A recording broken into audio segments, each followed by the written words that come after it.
뽑아서 그리고 대회에 출전시키면서 많은 각광을 받게 됩니다. 이름만 들어도 사람들이 모여들었습니다.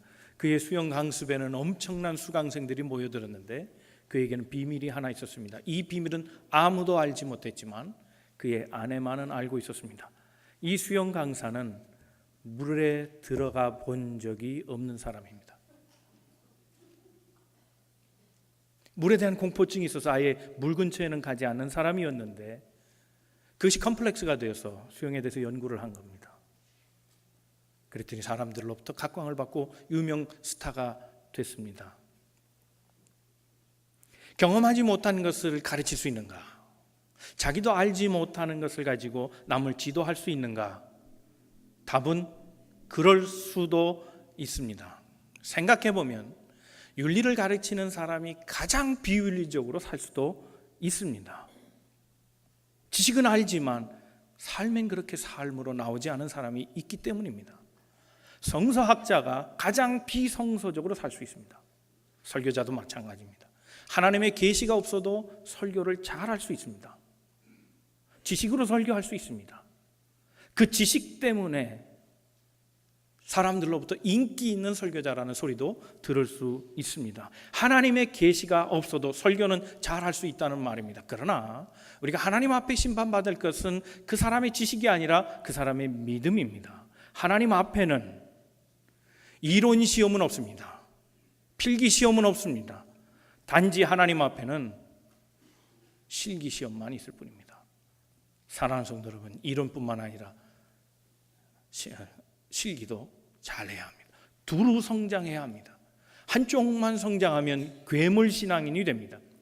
겉으로만 신앙인이 커져간다면, 그 신앙의 모습을 개발해 간다면 그는 속 사람은 놔두고 그래서 겉으로만 좋은 신자처럼 보여진다면 그는 괴물 신앙인입니다.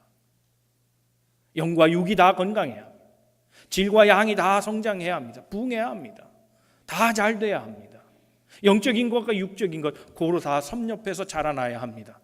그래서 오늘 본문 말씀에 바울이 에베소 교회를 향해 이야기합니다. 13절 말씀에 보면 우리가 하나님의 아들을 믿는 것과 아는 것에 하나가 되라. 믿는 것과 아는 것, 그 모든 것에 하나 조화를 이루어서 그래서 그리스도에게까지 자라가라는 겁니다. 15절 말씀은 조금 번역이 한국말이 좀 잘못되어 있는 것 같습니다. 오직 사랑 안에서 참된 것을 하여 범사에 그에게까지 자랄지라 그는 머리니 곧 그리스도라, 이렇게 설명했는데 내용상 맞는 얘기지만 영어 성경으로 보면 정확합니다. 사랑으로 진실을 말하건대 우리는 모든 면에 있어서 머리 대신 그리스도에게까지 성장해야 된다고 얘기합니다. 바울이 진심으로 말하는 것이 있습니다. 내가 참되게 사랑을 가지고 말하노니 모든 면에서 자라나라, 그리스도까지 자라나라 얘기합니다. 사랑하는 성도 여러분, 우리의 영적 성장은 지금 잘 되고 있습니까? 멈추지 마십시오. 계속해서 성장해 가기를 바랍니다. 그리스도에게까지 다다르도록 잘 성장해 가기를 바랍니다. 그러려면 어떻게 해야 합니까? 오늘 말씀을 통해서 내게 도전 주시는 것이 있으면 그것을 받아들이고 그것에 대해서 내가 잠자고 있던 내 안의 모습들, 죽어있는 모습들, 자라나지 못한 부분을 깨워서 그것을 성장시켜 영과 육이 고루 성장해가는 모든 면에서 그리스도를 닮아가는 믿음의 성도로 살아가기를 주님의 이름으로 축원합니다. 우리 모든 분들 서로 옆에 분 인사하시고 말씀을 나누도록 하겠습니다. 하나님은 오늘도 당신을 향한 계획을 가지고 계십니다. 첫 번째, 우리가 어떤 때 성장하는가 하면 남을 도울 때 성장한다는 사실을 잊지 말아야 합니다. 창세기 14장에 보면 소돔 땅의 얘기를 설명하고 있는데 당시의 때는 아브라함과 롯이 소돔에 거주할 때였습니다. 가나안 땅에 거주할 때였는데 롯은 소돔에 거했다, 그렇게 성경은 얘기하고 있습니다. 그런데 그 소돔 땅에 난리가 일어났습니다. 소돔 땅은 좋은 땅입니다. 따라서 주변 강대국들이 탐을 내던 땅이었습니다. 바벨론의 4개 나라가 연합해서 쳐들어옵니다. 그 땅을 뺏으려고 왔습니다.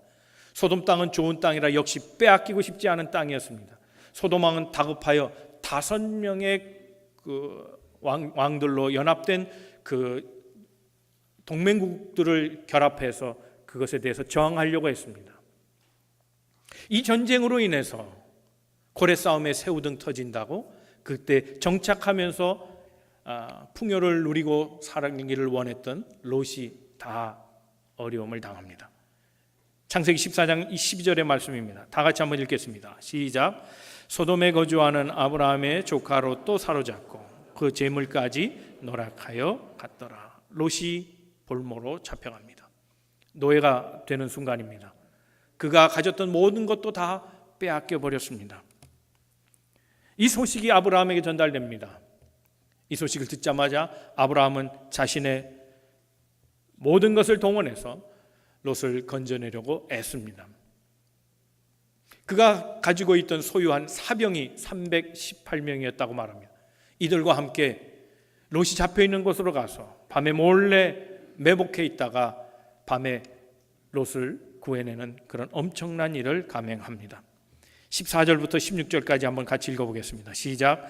아브라함이 그의 조카가 사로잡혔음을 듣고 집에서 길리고 훈련된 자 318명을 거느리고 단까지 쫓아가서 그와 그의 가신들이 나뉘어 밤에 그들을 쳐부수고 다메섹 왼편 호바까지 쫓아가 모든 빼앗겼던 재물과 자기의 롯과 조카 롯과 그의 재물과 또 부녀와 친척을 다 찾아왔다.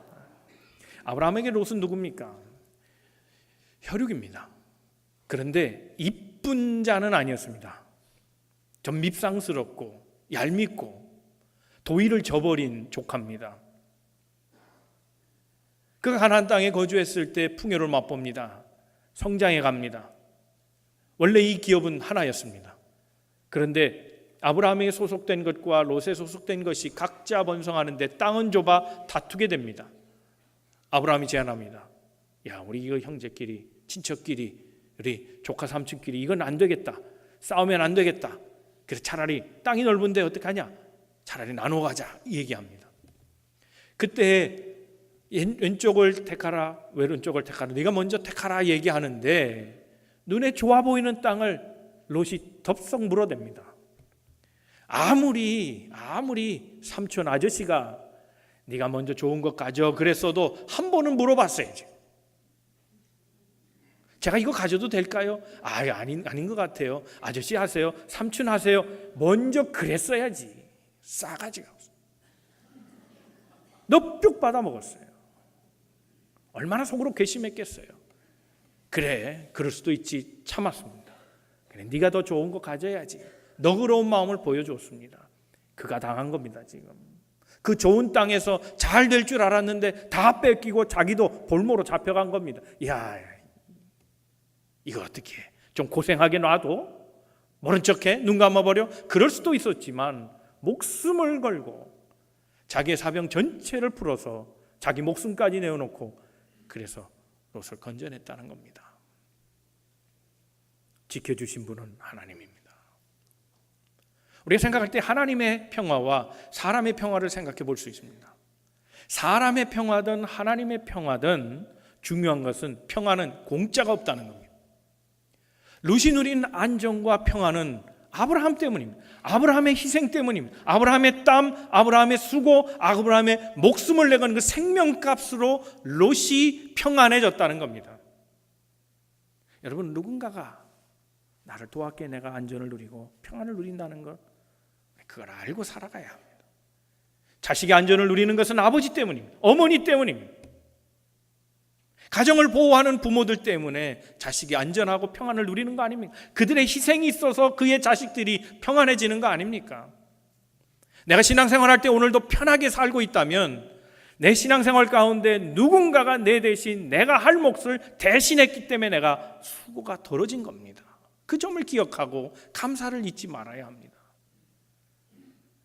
우리 하나님을 생각할 때 그 평화도 그렇습니다. 내가 누리는 안전, 생명에 대한 모든 안전과 그리고 감사의 삶은 내 스스로 만든 것이 아니라 하나님 주신 겁니다. 오늘 특별히 우리 고난주를 앞두면서 그리스도를 생각할 때 우리의 나음은 그가 고통을 받았기 때문이고 우리가 평안을 얻으면 그가 십자가에 못 박혀 우리를 대신해 죽었기 때문에 그 죽음값으로 우리가 평화를 누리고 있다는 사실입니다. 우리는 하나님만으로 만족하면 됩니다. 하나님 때문에 행복한 겁니다. 하나님 때문에 평화를 누리고 살아가는 겁니다. 그런데 우리가 여기서 주목할 것이 있습니다. 아브라함이 자신의 목숨을 내어놓고 그리고 롯을 도왔을 때 하나님 그걸 손해로 만들지 아니하셨어요. 그가 드렸던 열정, 수고, 물질 모든 것들이 다 희생처럼 보이지만 하나님이 이런 과정에서 그의 세력을 팔레스틴에서 점점 강성하게 하셨다는 겁니다. 이 싸움으로 인해 아브라함은 독보적인 존재로 서게 됩니다. 사람의 눈으로 보기에는 이게 위험한 일이고 분명히 손해되는 일이었습니다. 그러나 그가 남을 도울 때 그의 파워는 점점 커갔다는 사실입니다. 이 사실을 알아야 합니다. 오늘 내가 성장하지 못하는 이유가 뭘까? 혹시 나는 받으려고 하는 마음만 있는가? 내 손은 자꾸 안으로 굽어가고 말라가고 비틀어가고 그래서 나는 여전히 입을 벌리고 살아가는 존재가 아닌가 생각해 볼 필요가 있습니다. 넘치고 후하게 줄 때 내 필요지만 남이 필요할 때 그것을 마다하지 않고 나눠주는 사람, 어려움을 내 마음처럼 생각하고 내게 당한 환난처럼 생각하며 누군가를 도와줄 때 그것이 내 것이 그에게 감으로 희생처럼 보이지만 아니라는 겁니다. 하나님 그런 삶을 통해 내 삶을 더 풍요하게 하시고 더 강건하게 하시며 더 많은 복을 누리도록 도와주신다는 사실입니다. 사랑하는 성도 여러분, 남을 도울 때 더 강해지고 남을 섬길 때 더 부유해지고 남을 섬길 때 내가 성장한다는 사실을 기억하고 여러분의 성장이 멈추지 않기를 바랍니다.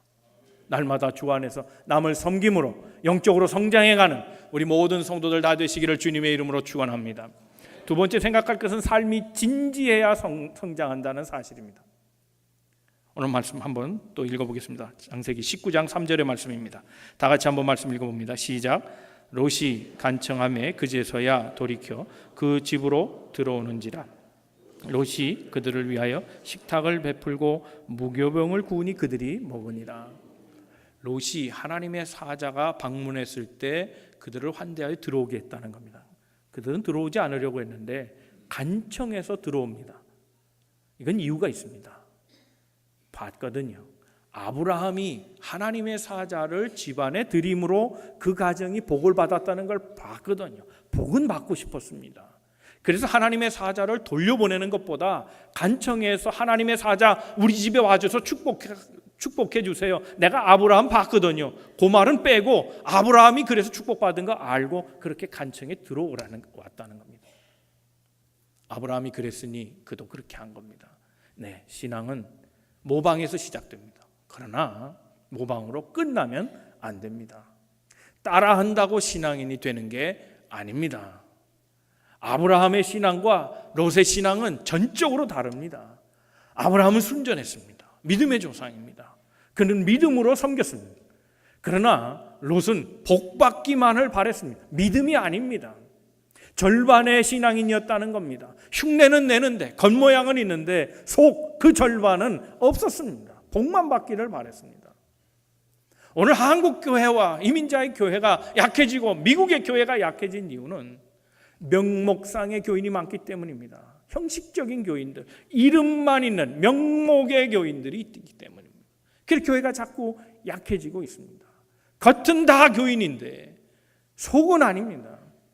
세상의 문화에 반 쏠려 있고 하나님의 또한 복을 바라는 마음도 또 반 쏠려 있고 그래서 이것도 저것도 아닌 절반의 신앙 갖고 살아가는 삶의 모습이 오늘 우리에게 있습니다.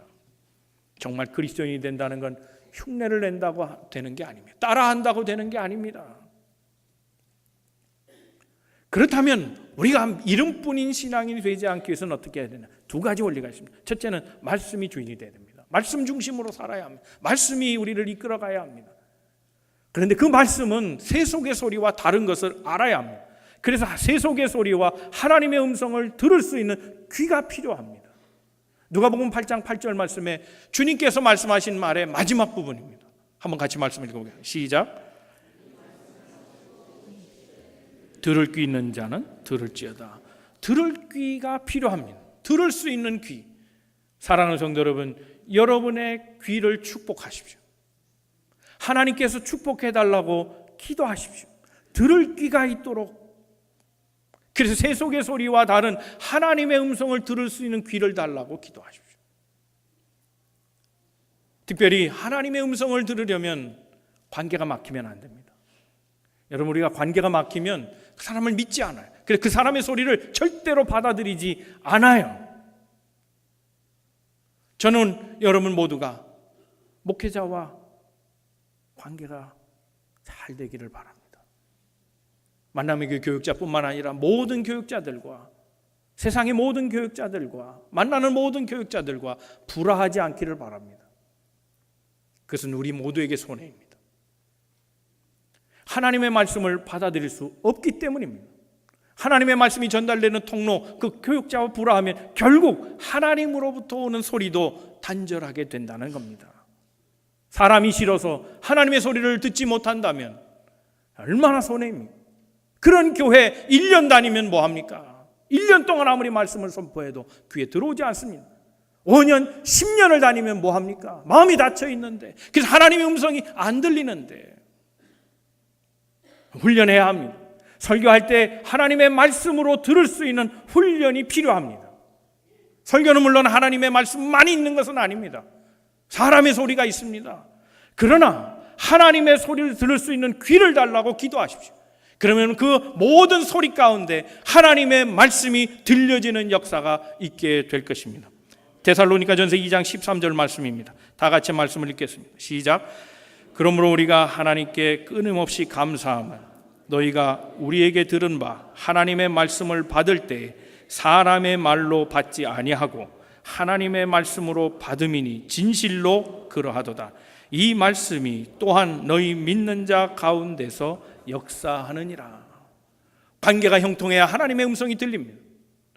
사람의 소리로 들리지 아니하고 하나님의 말씀을 받을 때 그 말씀이 우리 안에서 역사하느니라 그랬습니다. 사랑하는 성도 여러분, 들을 귀 있는 자가 되어야 됩니다. 그리고 그래야 하나님의 말씀이 내 삶의 중심으로 들어와 나를 이끌어 가도록 하십시오. 그래야 영적으로 성장해 가는 겁니다. 사람의 소리를 들어서 성장하는 것이 아닙니다. 영은 하나님의 말씀으로만 성장할 수밖에 없습니다. 생명의 양식으로 자라납니다. 그러므로 하나님의 말씀을 들을 수 있는 귀가 있는 우리 만남의 성도 모두가 되시기를 주님의 이름으로 축원합니다.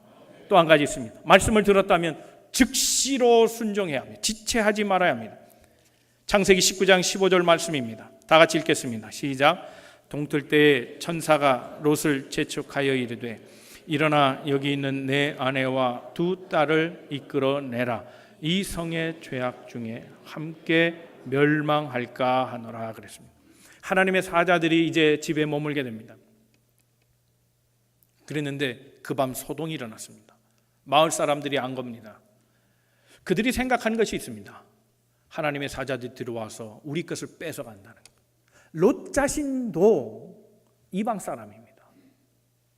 이방인이 와서 굴러 들어온 돌이 박힌 돌을 빼낸다. 이들이 부자가 됐다는 겁니다. 그런데 한 사람도 아니고 또 여러 명이 와가지고 이 땅에 정착해서 부를 늘려가면 우리는 가난해지고 손해본다는, 이들을 쫓아내자. 이 배후에 영적인 싸움이 있었습니다. 하나님의 사자들을 불러내라는 거예요. 그리고 그들을 욕보이겠다는 겁니다. 이 욕보이겠다는 건 성적인 겁니다. 남자들이 남자를 불러내 욕보이겠다. 그게 소돔과 고모라를 흔히 그냥 단순하게 동성애로 생각하는데, 동성애도 있었지만 이 경우는 그런 의미가 아닙니다. 형벌의 의미입니다. 남자가 남자를 성적으로 욕보이면 그거보다 치욕이 없는 겁니다. 무참하게 하나님의 사람들을 밟아버리겠다는 겁니다. 내놔라. 우리가 성적으로 욕보여서 창피를 주어서 쫓아버리겠다, 그 말입니다. 두들기고 난리가 나서 쳐들어올 것 같습니다. 그때 하나님의 사자가 하나님께 기도하여 그들의 눈을 멀게 합니다. 그들이 입구를 못 찾았습니다. 헤매다가 돌아가고 말았습니다. 하나님의 역사였습니다. 그 밤을, 너무나 치욕적인 밤을 하루를 보내고 아침에 동들 때 하나님의 사자가 가족들을 깨웁니다. 롯아, 일어나라. 그리고 너와 내 아내, 딸들 데리고 빨리 떠나가라 얘기합니다. 그때 지체하지 않고 갔어야 했습니다.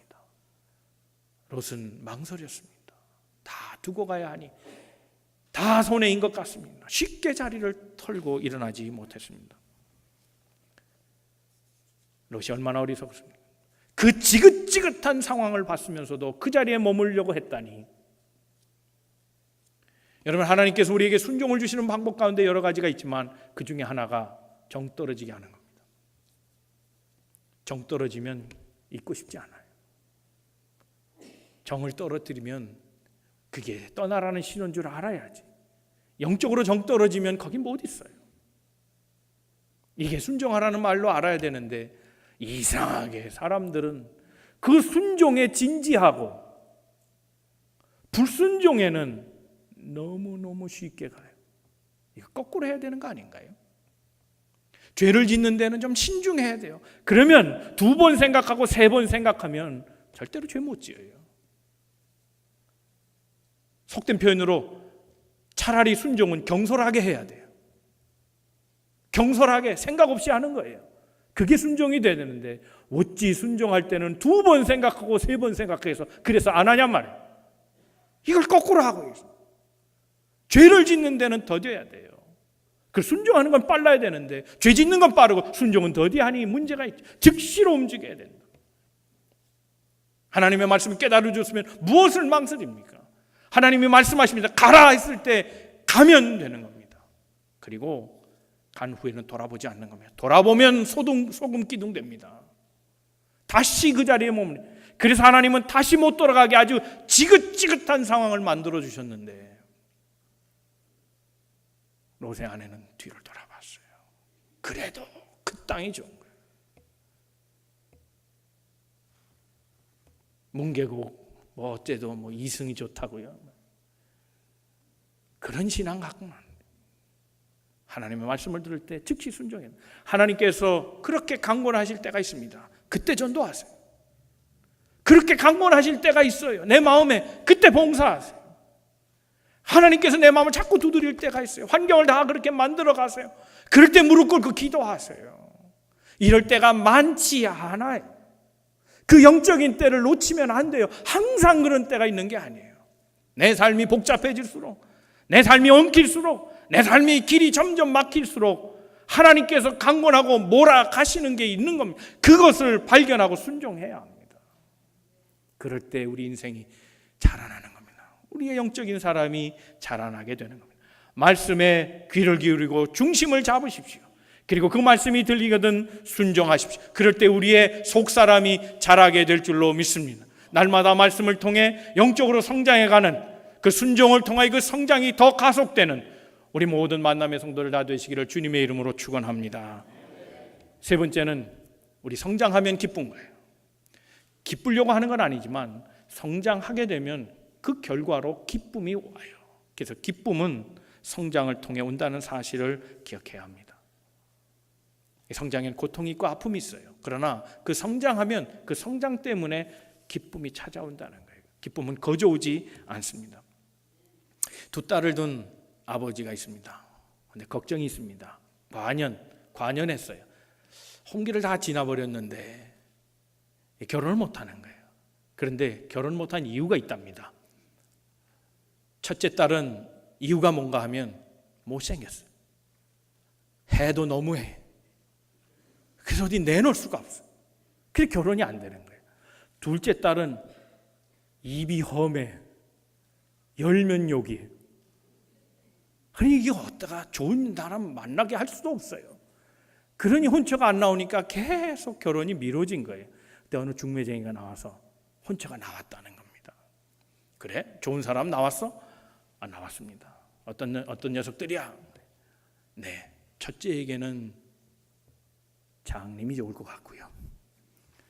둘째에게는 귀머거리가 좋을 것 같습니다. 딱 좋은 사람들이 나왔습니다. 더 이상 늦출 수는 없고 마땅한 사람 고르기도 어렵고 결혼을 시켰답니다. 근데 얼마나 행복하게 사는지 행복의 이유는 다른 데 있지 않아요. 못생긴 마누라 눈 멀었으니 못 보고 맨날 욕하는 마누라 안 들리니 행복한 거예요. 그런데 이 집안이 기독교 집안이네. 아주 신실한 집안이에요. 어느 날 교회 부흥회가 있습니다. 신유 집회가 열렸어요. 그 집회에 참여해서 그 사위 둘이 다 고침을 받았어요. 눈이 떠지고 귀가 열렸어요. 그 다음부터 불행이 찾아왔다는 거예요. 못 볼 걸 보게 되고 못 듣게 될 걸 듣게 된 거예요. 우리 인생에 정말 불행이 뭡니까? 못 받아서 불행이 아니라 누리지 못해서 불행해요. 왜 건강한데도 웃음이 없어요? 왜 웃음 없이 살아요? 건강하면서도. 복이 없는 게 아니라 그 복을 누리지 못하고 있는 거예요. 깨닫지 못하고 살아가는 거예요. 은혜를 받았는데도 찬송이 안 나와요. 감사가 없는 삶.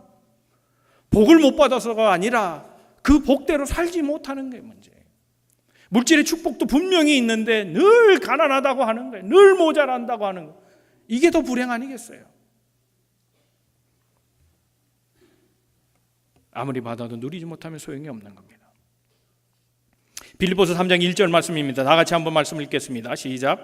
끝으로 나의 형제들아 주 안에서 기뻐하라. 너희에게 같은 말을 쓰는 것이 내게는 수고로움이 없고 너희에게는 안전하니라 그랬습니다. 성장하는 사람의 그 징표는 기쁨입니다. 행복해하는 마음입니다. 지금 읽은 빌립보서 3장 1절은 대표적인 말씀인데 빌립보 서신은 감옥에서 지어진 겁니다. 바울이 옥중에 있을 때 쓴 겁니다. 그런데 이 서신에는 기쁨밖에 없습니다. 복을 누리고도 감사하지 못하는 사람, 기뻐하지 못한 사람, 행복감을 느끼지 못하는 사람도 있지만 남이 볼 땐 복이 아닌 상황에서 늘 기뻐하는 사람이 있거든요. 여러분, 어떤 상황에도 기쁨을 보여주는 것이 그리스도인의 참모습인 줄로 믿습니다. 사랑하는 성도 여러분, 날마다 기뻐하고 살아가는 만남의 성도들 다 되시기를 주님의 이름으로 축원합니다. 여러분, 기쁨은 최고의 설득력이에요. 논리로 설득하는 게 아니에요. 여러분, 지식이 많은 사람, 그런 논리정연하게 얘기하고 앞뒤를 잘 가려서 얘기하는 사람 전도 많이 할 것 같죠? 절만해요. 안 그래요. 말은 어눌해도 괜찮아요. 어눌하게 말하고 앞뒤도 그냥 잘 안 맞고 논리가 없어도요, 전도하는 사람의 마음이 그게 전도지예요. 얼굴이 확 피어서 이거 도대체 뭔가 말이에요. 뭔가 아우라가 막 나오는 거예요. 야, 이상하다 말이에요. 그게 설득력 있는 거예요. 부모가 자식에게 항상 옳은 말 합니다. 그냥 다 순종합니까? 아닙니다. 맨날 옳은 말만 하는데 자녀들이 순종하지 못하는 이유가 뭘까요? 바르게 되지 않는 이유가 뭘까요? 부모가 못 보여준 겁니다. 둘은 맨날 싸우면서 너는 똑바로 정직하게 살아 이 녀석아. 그래야 안 되는 거지. 최고의 교육은 부부가 기뻐하는 거 보여주는 겁니다. 그럴 때 설득력 있는 겁니다. 무식한 부모의 말도 자녀들이 다 가슴으로 알아듣습니다. 사랑하는 걸 보여주세요. 기뻐하는 걸 보여주세요. 여러분, 기뻐하는 사람에겐 가까이 가고 싶어요. 좀 그 기뻐하는 모습에 전염되고 싶어요. 근데 불행히도 불평과 불만 가진 사람도 전염력이 강해요. 기쁨을 잃어버려요. 불평하는 사람 가까이 가지 마세요. 기뻐하는 사람 옆에 가까이 가세요. 여러분, 교회도 행복한 교회가 부흥할 줄로 믿습니다. 기뻐하는 교회가 부흥하는 겁니다. 불평이 많고 불만이 많은 교회는 부흥이 없습니다. 사람이 모이는 것은 다 이유가 있습니다. 기뻐하는 교회이기 때문에 그렇습니다. 감사하는 교회이기 때문에 그렇습니다. 행복한 교회이기 때문에 성장해 가는 겁니다. 아무 이유 없는 것이 아닙니다. 행복한 성도가 되기 위해서 해야 될 것이 전 두 가지가 있다고 생각합니다. 첫째는 바리새적인 것을 버려야 합니다. 형식주의를 버려야 한다는 겁니다. 결론은 간단합니다. 형식적이고 바리새적인 사람들, 그 사람들은 기쁨이 없습니다. 바리새인은 누굽니까? 정죄하는 사람들입니다. 정죄 뭡니까? 남이 틀렸다고 얘기하는 사람입니다. 산비둘기가 급히 지나가는 부엉이를 잡아 세웁니다. 예, 부엉아, 너 어디 가니? 아, 나 이사가. 어디로? 아, 나 더 이상 남산에 못 살겠어. 나 북산으로 가야 돼. 왜? 남산 여기 얼마나 좋은데? 아, 사람들이 날 다 싫어해. 왜 싫어하는데? 내 목소리가 싫대. 부엉이 목소리가 싫다는 거예요. 아, 그냥 이 사람들 나 싫어하니까 나는 갈 거라고. 북산에 가면 나 행복하게 살 거라고. 근데 비둘기가 얘기합니다. 아닐걸. 북산에 가봐야 똑같을걸. 왜? 네 목소리가 문제잖아. 남산에서 네가 울던 소리 북산에서 달라질까? 네 목소리를 고쳐. 그랬다는 겁니다. 정확한 문제에 진단 없이 해결책도 없는 겁니다. 그런데 그 문제의 본질은 혹시 내게 있는 건 아닙니까? 내가 문제여서 불만을 얘기하는 거지. 자신을 보지 아니하고 들보를 못 보면서 남의 티를 자꾸 지적하는 사람들, 정죄하는 사람들, 바리새인입니다. 보세요. 틀림없는 건 불평과 불만 속에 있는 사람은 영적으로 안 자랍니다. 육은 점점 자라나죠. 어른처럼 되죠. 30, 40, 50, 60, 70 늙어가면서 어른의 모습을 갖춰도 불평, 불만하는 사람 나이는 스톱입니다. 영적인 나이는 제로입니다. 그러므로 정죄를 버려야 합니다. 행복한 성도들은 삼가할 것을 삼가하고 배울 것을 배웁니다. 빌립보서 3장 2절 말씀에 개들을 삼가고 행악자들을 삼가고 몸을 상해하는 일을 삼가라 그랬습니다. 부정과 불만, 그것에 가까이 가면 안 됩니다. 몸을 상합니다. 그것을 경계하고 감사와 기쁨을 추구하십시오. 명목적인 신앙이 아니고 외형적인 신앙이 아니고 남을 정죄하는 삶이 아니라 도리어 감싸주고 안아주고 품어주는 사람, 그런 사람과 가까이 해야 합니다. 그럴 때 영적으로 자라나게 되는 겁니다.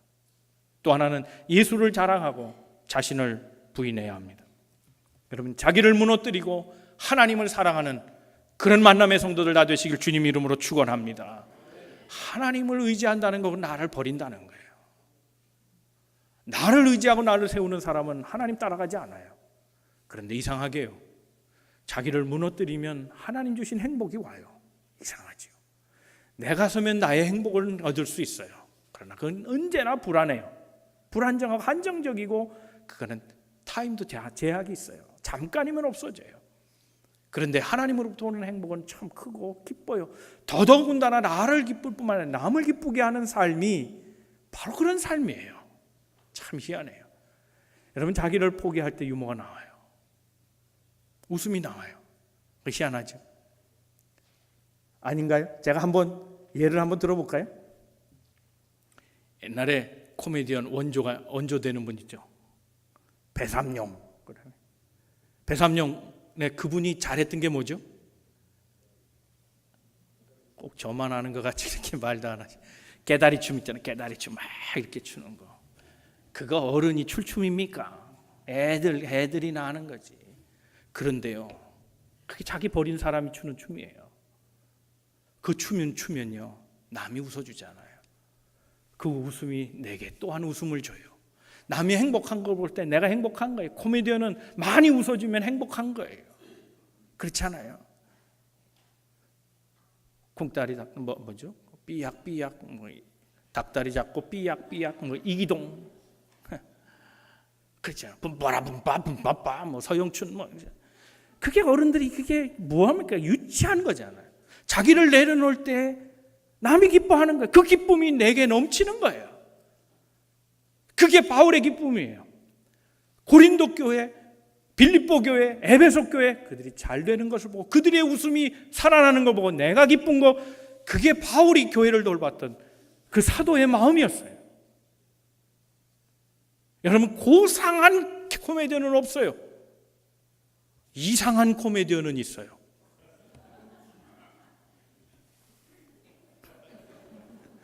우리 저기 계시잖아요. 이상한 코미디언 저기 계시잖아요. 고상한 코미디언 진짜 없더라고요. 고상하고 어깨 힘 딱 주는 코미디언 있습니까? 없습니다. 그 사람 안 웃겨요. 웃음을 주지 못해요. 자기도 웃고 살지 못해요. 나 자기를 버린 사람을 웃을 수 있어요. 예수님이 바로 그런 분이에요. 예수님은 유머로운 분이었어요. 자기를 버린 분이에요. 하나님의 아들이 모든 형상 다 버리고 그 존엄한 거 다 버리고 땅으로 내려오셔서 인간이 되셨어요. 다 버린 분에게는 넉넉함이 있어요. 자기를 비우니 다 행복한 거예요. 그래서 사람들, 친구들 보면서 어울리기를 시작했고 제자들도 다 별명 불렀어요. 야, 넌 베드로라 해라. 너는 번개라 해라. 조크가 많으셨던 분이에요. 엄숙한 분, 너무 경건한 분, 딱딱한 분 못 자라요. 왜요? 자기가 그 안에 있기 때문이에요. 이걸 버려야 돼요. 나를 버리고 주를 세울 때 내 안에 주가 역사하시고 그가 내 영을 자라게 하신다는 거예요. 이게 자기를 포기한 사람들에게 주시는 하나님의 은혜예요. 나를 버릴 때만 성장할 수 있게 하셨어요.